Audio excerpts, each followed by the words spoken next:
Welcome to the Texas Conflict Coach radio program. If you've ever experienced or engaged in destructive or unresolved conflict, then you know it leads to broken relationships, distrust, and damaging results. Our program will help you manage and resolve conflict effectively with strategies, valuable resources, and support. Since 2009, our radio program hosted guest experts from around the globe sharing their perspectives, experiences, and expertise while giving you food for thought. If you can't listen live, then download and listen to any of our 300-plus podcasts in our library at texasconflictcoach.com. So sit back, relax, or join the conversation every Tuesday evening, or tweet us at TXConflictCoach.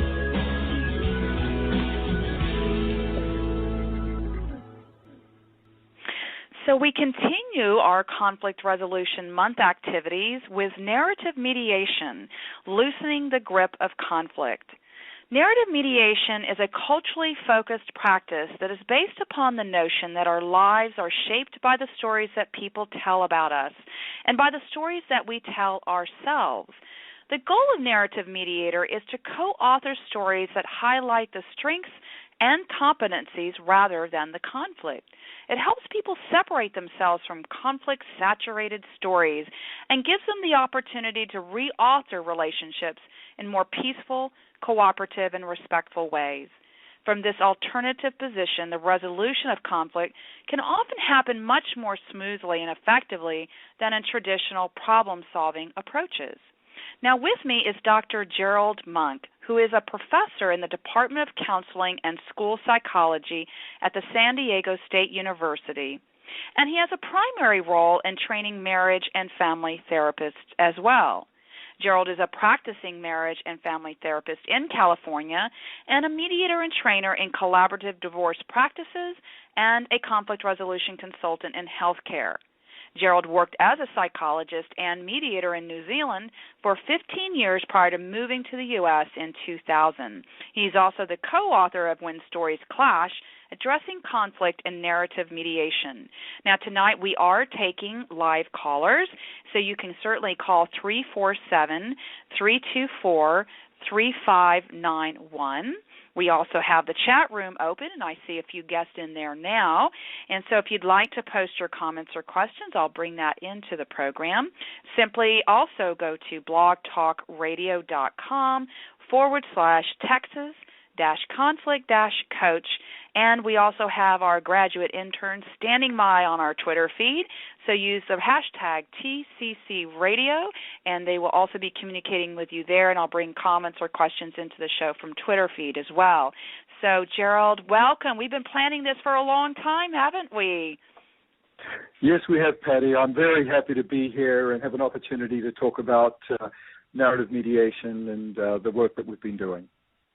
Well, you know, I was very honored and privileged to attend your workshop. So, listeners, we got a chance to go to the annual Association for Conflict Resolution conference last week in Cincinnati, and Gerald Monk here was doing a workshop on narrative mediation. And so during that 4-hour time period, you know, I was really trying to understand more about what the narrative mediation model is of helping people connect and link these positive common events that they have with the person they're in conflict to reshape their own conflict stories and shift how they think about their situation. So that's what we're going to really kind of delve into, and especially as it relates to your background, because you have a very long history in counseling multi-stressed and multi-ethnic families, and of course you worked a great deal in divorce mediation and collaborative law in New Zealand and, of course, here in the U.S. And so we know, it goes without saying, right, that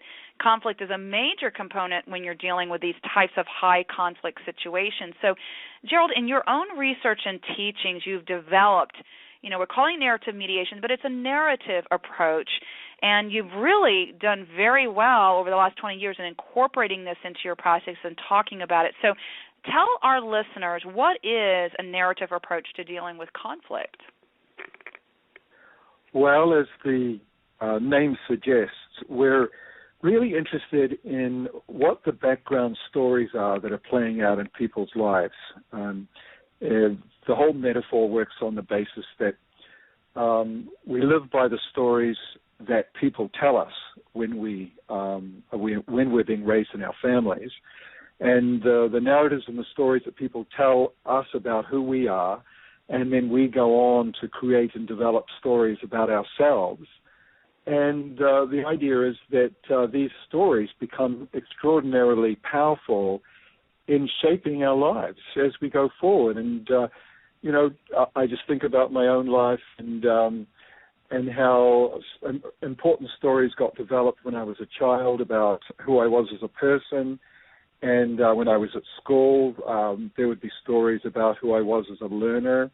And these stories are extraordinarily potent in shaping our lives. And if the narratives are ones that are happy ones, the stories that we like to be positioned by, that we embrace, then we want these stories to continue, and we want to continue living our lives in alignment with these narratives.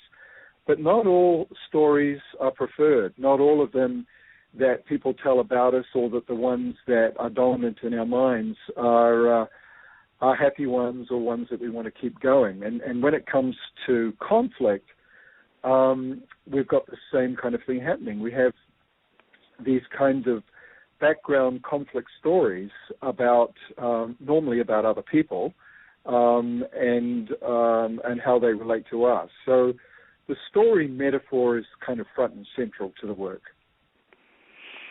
So, you just said something, because we're going to get into clashes, because you do a lot of work with multi-ethnic families, but something that just came up for me, given that we are shaped ourselves by the stories that people tell us that we experience, and then they, and especially if it's something positive, as you said, then we want to perpetuate the positive story. But in the conflict, if the storytelling or the background story of the other person also plays, how do we ourselves develop that background story of the other person? Do you mean that that narrative how do we develop create? The background? I'm sorry, say that again. So another, if I'm understanding you right, for our listeners, we obviously have our background stories, right? But if I'm thinking of you and I'm in a conflict with you, do I have a story I say about you? Well, I think that's what happens, although we may not consciously be aware of that. But we are so quick to create a story about the people we're in conflict with. And some of these are very sophisticated, elaborate stories for people that we've been in conflict with for years and years, such as members of our family, our neighbors, other professionals, people we know. But we're just story-making machines. We just so much want to describe an experience through a story and then locate, the person who may be causing us some disturbance. We position them as a character in a particular story, and we've developed plot lines where the plot of the story is articulated. And perhaps one of the best ways of explaining how this works, some of your listeners are aware that I've got this funny accent coming from New Zealand. If we have some New Zealand listeners, I'm hoping they're recognizing my accent. And when I came to the United States, I got married, and we had some visitors. And the question was, between my wife and I, how long should the visitors come and stay? So I come from a community and a culture, and some of the dominant stories are that when you have visitors who have traveled a long distance, they're allowed to stay a while. And so my wife was horrified when I talked about some family and friends coming from New Zealand to come and stay with us in San Diego, where we live.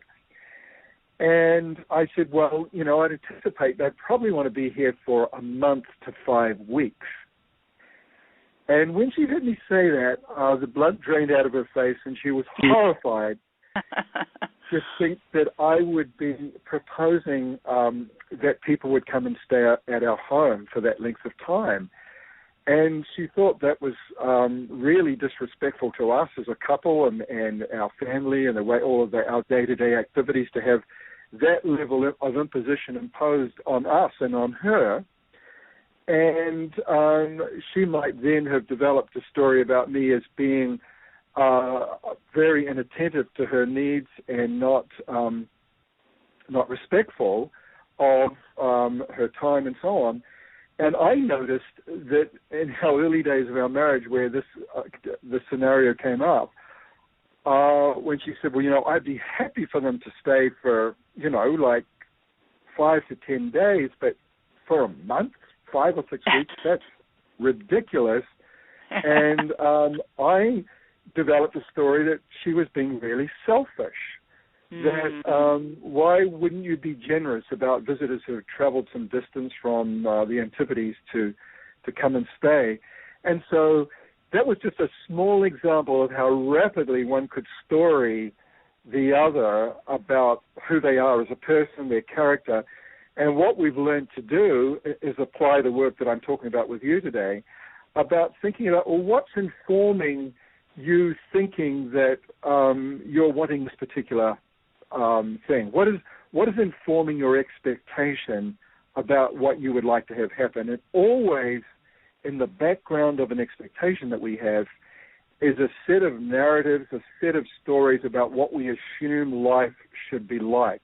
Her assumption is visitors should stay for a short while, and life should be led like that. And I've discovered, surveying Americans around North America, that they tend to agree with her that my idea of expectations about visitors was really off and out of alignment with the dominant cultural narrative of the U.S. And then her learning my expectations about living in a country a long way away from everywhere, and when people come to see you, they've traveled a long way and they need to stay a while. So I hope by that story I'm kind of illustrating some of the sort of theory embedded in the work. So I love that example because it's like, we've talked on the show a number of times about, cultural differences and cultural values and beliefs and how they clash, but it's not just about the culture. It's kind of this narrative. The narratives clash. The stories don't match, right? And so based on those stories, then you get stuck, and or you either the story becomes even more solidified, or it really takes you off guard. Like, am I in a surreal situation? It's like, have you ever been somewhere? Well, you've traveled a lot, and I have too. But have you ever been in one of your travels where you went to this place and your story about traveling and people and culture, multi-ethnic cultures and things like that didn't match up to where you visited? So, like, for example, when I went to Russia and I went to Siberia, I had this story in my mind about what Siberia is and who the people are and their culture, and even though I tried to do a little education, but when I got there, I thought I was on Mars. I mean, it didn't even match my story, and it was real hard to make that adjustment, so it becomes very surreal, that story, because their story is so different from yours. Trying to align that is really difficult, and that's what I'm hoping you're going to talk about, is how do we move beyond this clash of our stories, and how do we start to, and maybe it's alignment, maybe it's not alignment, but appreciation of the different stories. So, well, I think the work really that we've been working with for a number of years is really tracking where ideas come from and where do the narratives come from, and if we track their source and the information that the narrative is constructed around, and then we understand how our expectations get set up. Because I think we can all relate to this, that you have a set of expectations and another story about travel.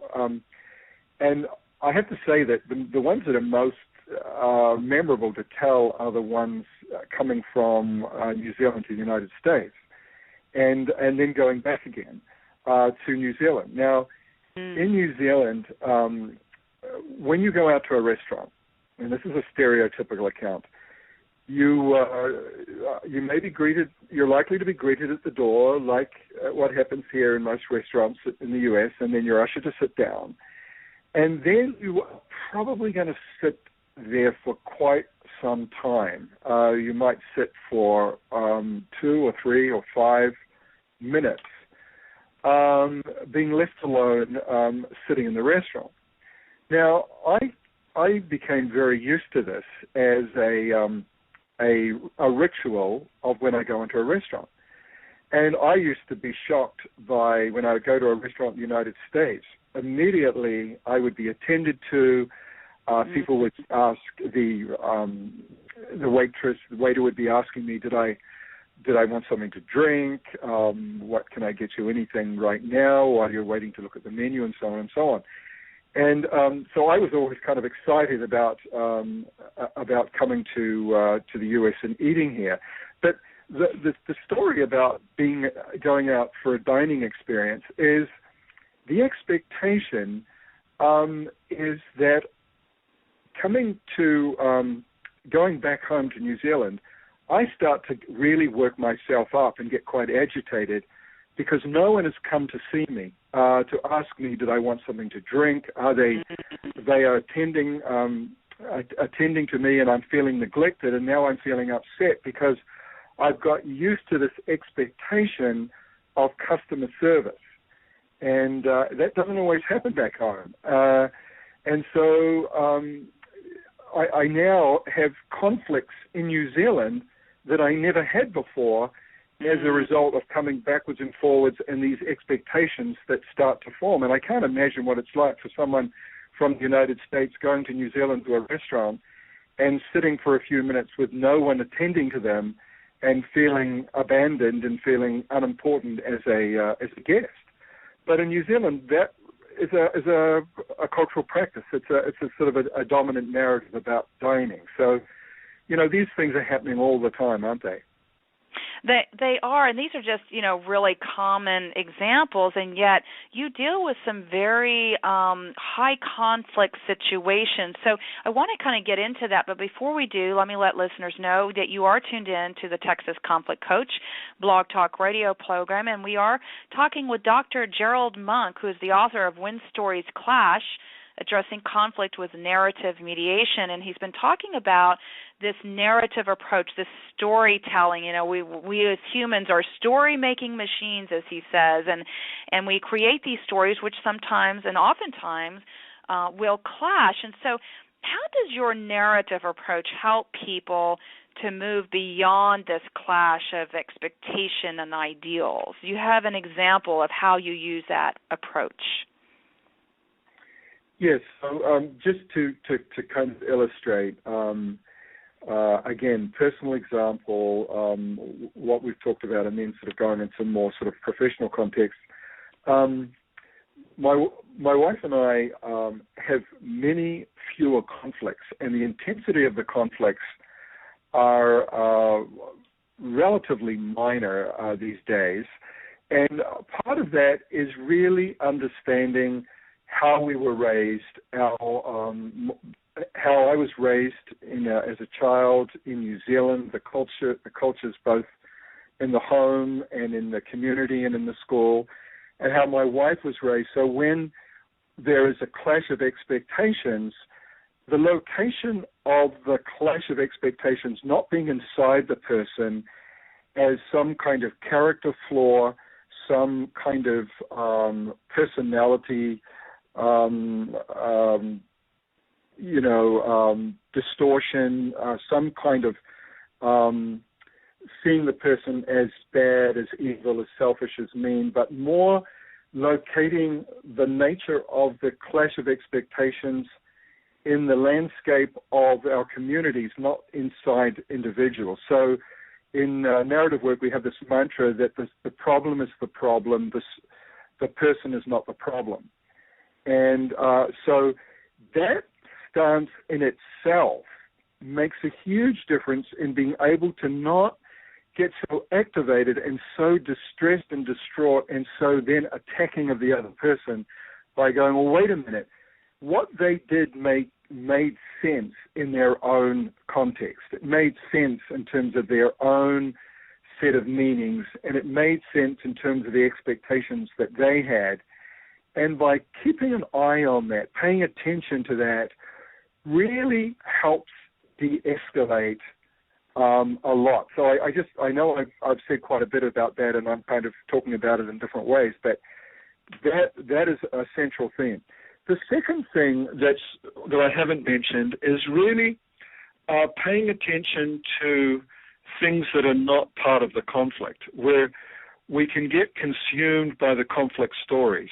The stories become problem-saturated, and that it narrows our vision, and all we can see when we're in nasty conflicts and nasty challenges is all we can see is this awful, ugly conflict and the stories that accompany it, and that the people or person we're in conflict with is we have these terrible private descriptions of who they are.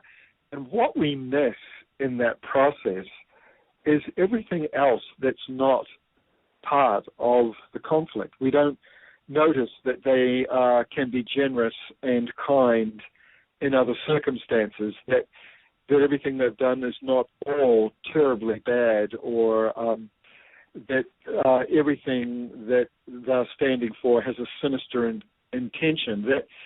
And so the narrative work that we spend time with is developing practices to look outside of the problem-saturated story by itself, because there's always something else that's going on. You know, one of the things as you were talking about, what are we missing, these other elements that, you know, like the other positive elements that we miss or that we ignore.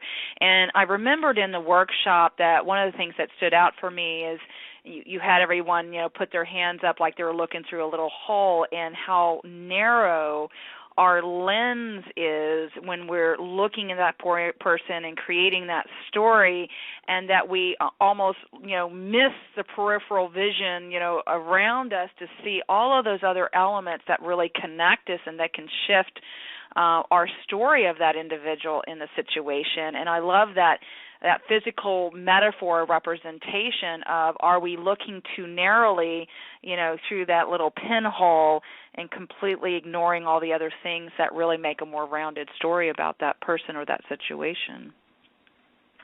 That's right. And so we know that because we live our lives in stories, we live out of the stories, we tell stories, we make meaning in stories, that there are things that are outside of conflict that has not been storied. It just kind of sits there as a lived event. And I'll give you an example, because I've had a background in divorce mediation, and you know, sometimes people go through quite a nasty divorce, and they're coming to a mediator and trying to figure out how do they learn how to cooperate, because they have children, and that the children are going to be parented by both parents, and there's got to be some kind of a cooperation and some kind of a plan going forward. And oftentimes when I meet the parties who are divorcing, and they're very much in touch with their own suffering, and I might ask them, is there anything going right in terms of, you know, the challenges that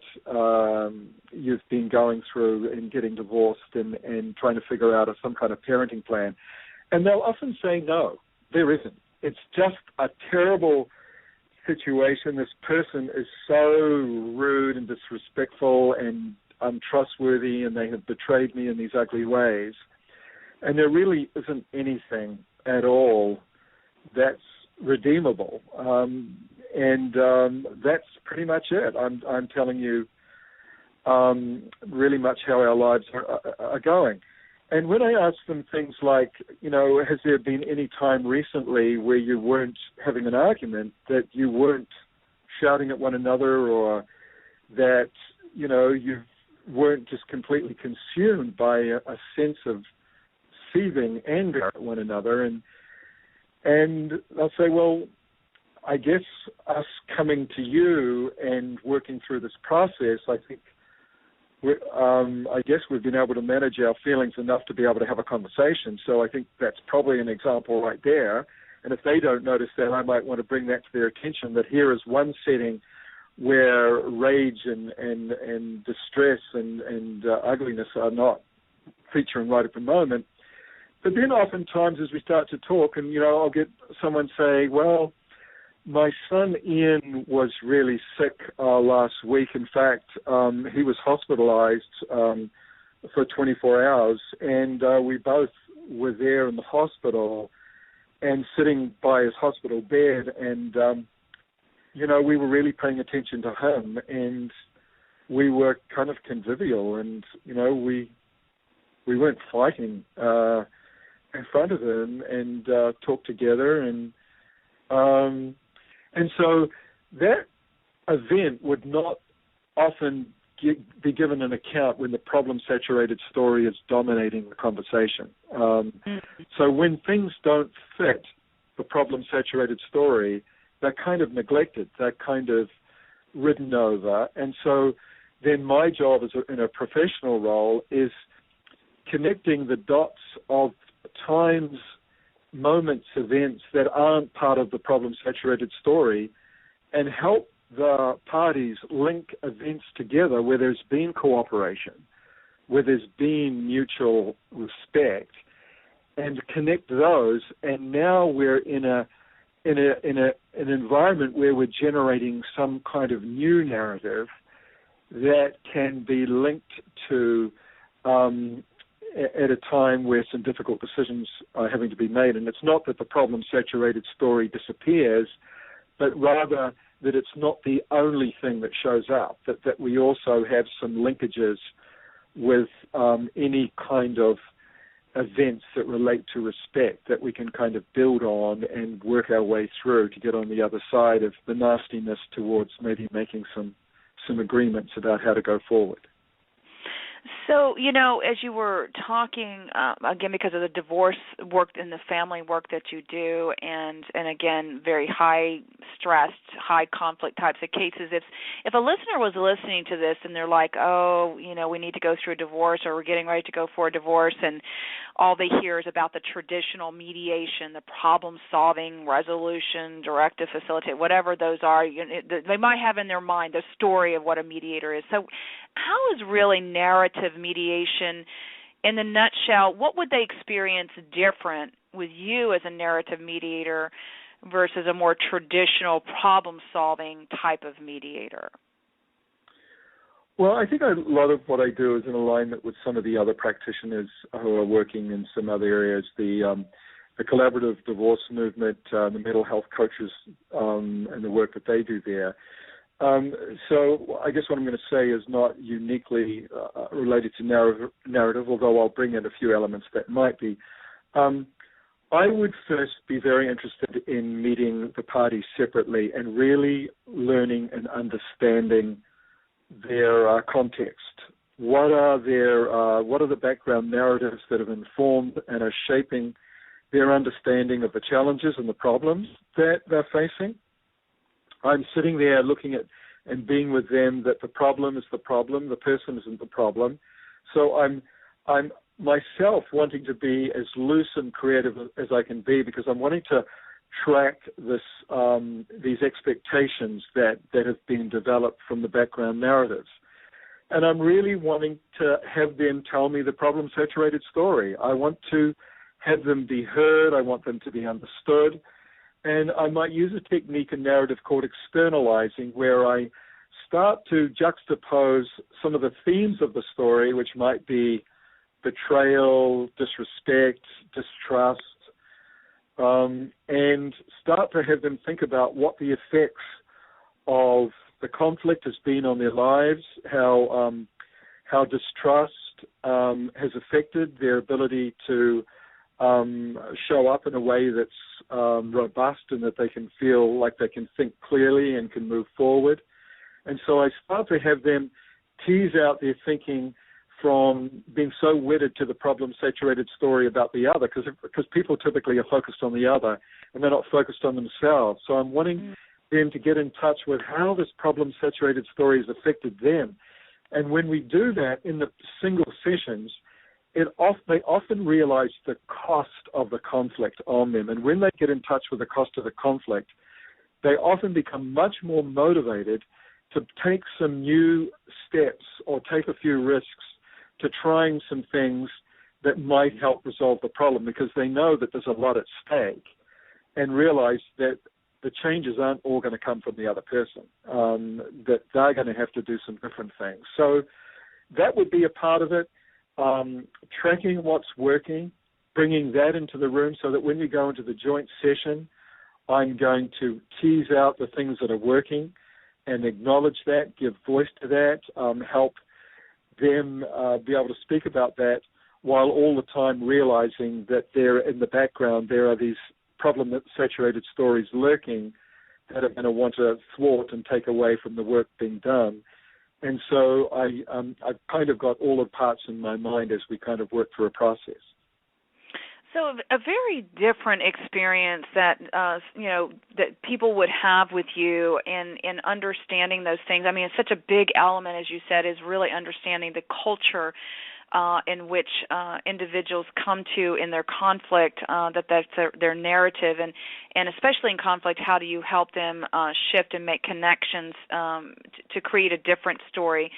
Now, I don't expect that listeners are going to be rushing out to be narrative mediators. We might have some ADR practitioners on our call that say, hey, I need to go take some training and become a narrative mediator. But I imagine, because you have some really unique techniques and skills that you use overall as a mediator, but is there one or two things that the everyday person can really start thinking differently about their narratives that might help them in their conflict?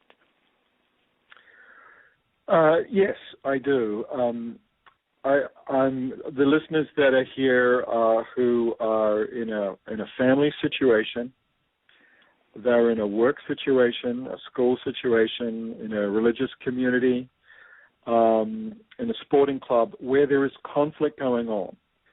And it's pretty hard for us as human beings to avoid conflict just because we are constantly coming up against people who have different expectations than ourselves. And so think about a conflict that you're in right now. And we're often very in touch with our own sense of being misunderstood. Take a few moments to think about what are the expectations that the people that are in conflict with me, what are they hoping or expecting of me? What are they thinking is going? What are they thinking is going to happen, or what should happen, as far as they're concerned? And taking a moment to be in their shoes, and it's very difficult to do when you're with your own suffering, to take a moment to put that aside, just even for 10 seconds, and go, how did you come to that conclusion that you are seeing the situation like that? And asking them, where did those ideas come from that you thought that I would be doing that, when you really are confused about why would they expect these things of yourself? So being in the other's shoes for a little while can really shift the dynamics. A little bit of empathy goes a long, long way. And I've always found that the more empathy I can give the person who's in conflict with me, and that they go, yes, I think you really have understood my perspective, the more likelihood that they might be willing, even just a little bit, to be a little empathetic with my side and what I might be going through. So I think that piece of it for me personally has had the biggest payoff with people that I've had that I've been in conflict with. So I mean that is one particular thing that stands out for me.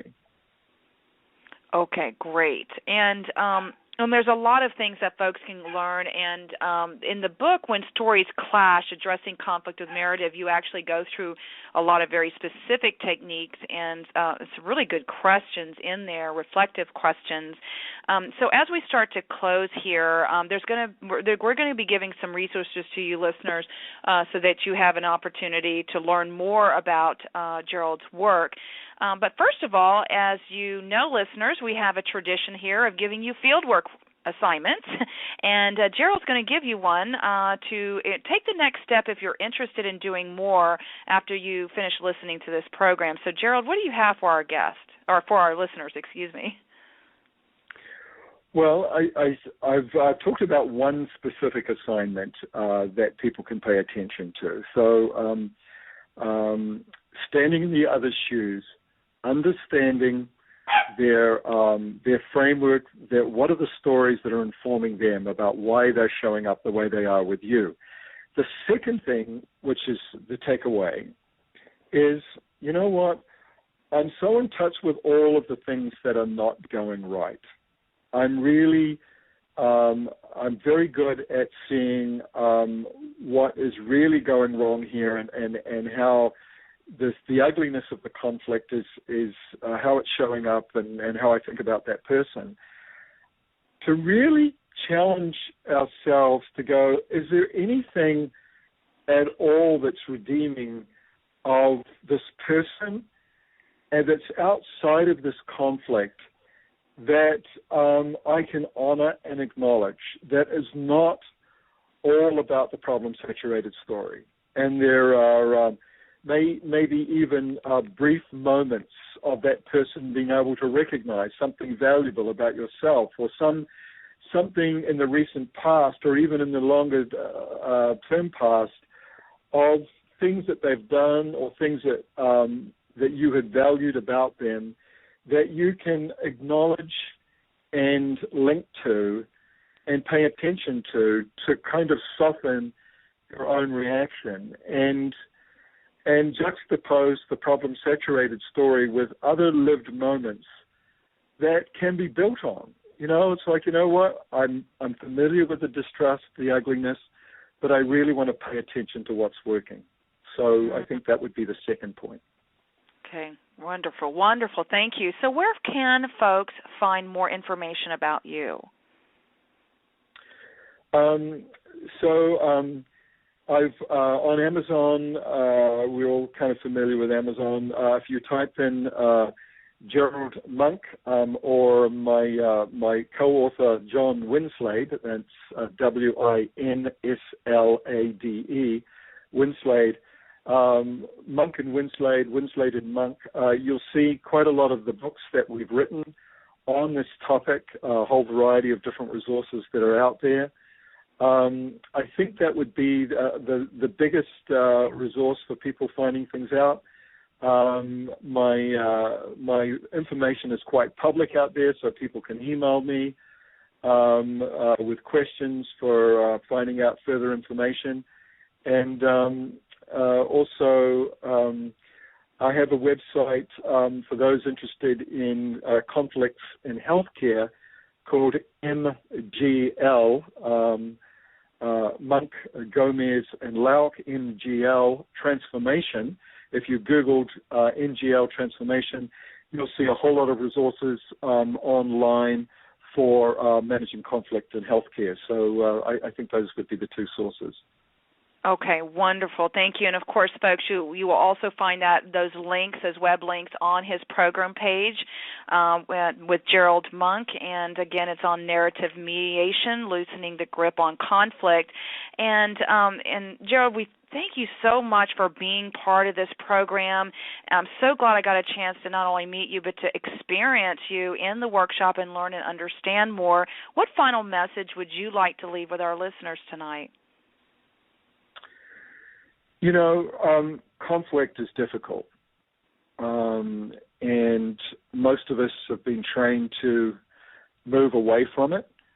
And with the tools, the kinds of people are developing from listening to your radio show, it's my experience is that when we can utilize creative tools to move towards the conflict and address it, deal with it, work through it, rather than avoid and escape from it, because that only tends to leave us in a position where we're constantly pursued by unresolved, difficult situations. So I think that's the message I would like to leave people with. All right. Well, thank you so much again for being part of our Conflict Resolution Month activities. And I know we'll be talking again in the future. And listeners, thank you for joining us once again tonight. Thank you for listening to the Texas Conflict Coach. We hope you've enjoyed the program. You can find over 300 podcasts archived to listen at your own convenience at TexasConflictCoach.com or download the podcast at iTunes or Stitcher Radio. To learn about upcoming radio programs and resources, sign up for our monthly e-newsletter.